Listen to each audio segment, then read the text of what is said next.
Welcome to That's Pretty Neat with Roger and Stefan, where we discuss neat, holistic, regenerative agriculture.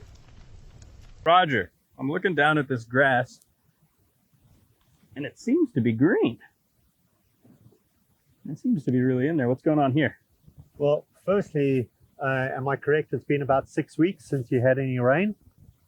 Yes. So that grass is obviously a perennial. It looks like a needle grass. You can see it's actually dead in the middle, Yep. and that would have been from years of overrest in the past.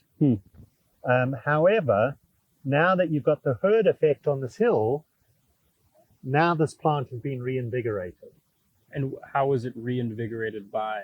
So the growth points on this grass plant are right at the base. They're actually almost underground. So if we zoom in, we find that the growth points are right within a millimeter of the soil surface. Mm-hmm. So what happens is this tiny little bit of grass has to use root energy to get up to the sunlight. Well, when all this organic matter was blocking it, the plant was dying from overrest because sunlight couldn't get there. But now, as you can see, the plant is exposed to sunlight all the way to the base. So now it can get its sunlight, it can get what it's needed. And even though there was massive trampling and the soil is all soft all around it, because it had strong roots, I can't pull it out where it's living. But if it was dead from overrest, I can pull it out. Yeah. So yeah, that plant has in effect just had another 10 or 20 years put onto its life because the cattle, now I'm cleaning it up as I go, and you can really see there was a lot had died from overrest, but now it can finally get the sunlight. And you can see all of these perennials, are all telling the same story. Yeah. But the annuals, All right. well, they are basically gone. They've been pushed into the soil. They've become your mulch, and they've become your organic matter.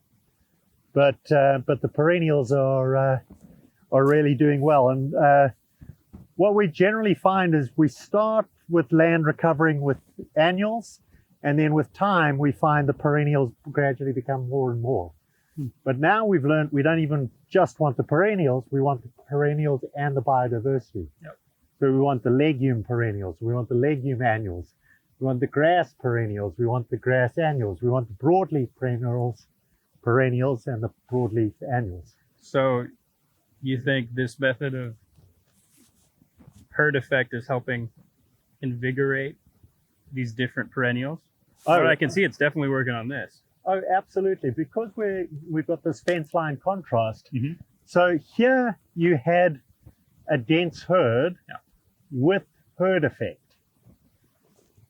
Here you had a dense herd without herd effect. Okay. So what's the difference? Herd effect is basically a word for animal excitement. It's a behavior. So they had a behavior here that they were excited, and how they put their feet was they had little to no consideration for the shrubs. They just flattened the shrubs. They had no consideration for them. But the same shrub where they didn't have herd effect, well, they walked around it. You see, they walked between these two shrubs. I'm not going to touch the electric fence, I've learnt. But they walked between the two bushes, not over the bush. Yeah. And that's the important thing to understand. It's not how many animals they are or how dense they are, it's what behavior they have. Because it was the same herd, same density, different behavior. Now that begs the question, how did you get the behavior? We got this behavior by calling the cows, if I remember correctly, and having food in only one area. Because we had the food in only one area, everyone was excited and rushing in to get it. If I remember correctly here, I don't think we did any sort of excitement. We were just low stress handling them up the hill. Okay. So that makes sense. You get them excited, they sure do good work. Good. You can follow Roger at d2gftf.com and also on his socials at Roger Savory Holistic Management on YouTube and Facebook. We are Las Cumbres Ranch. You can follow us on social media at Las Cumbres Ranch over all platforms. And thanks for tuning in. It's been real neat.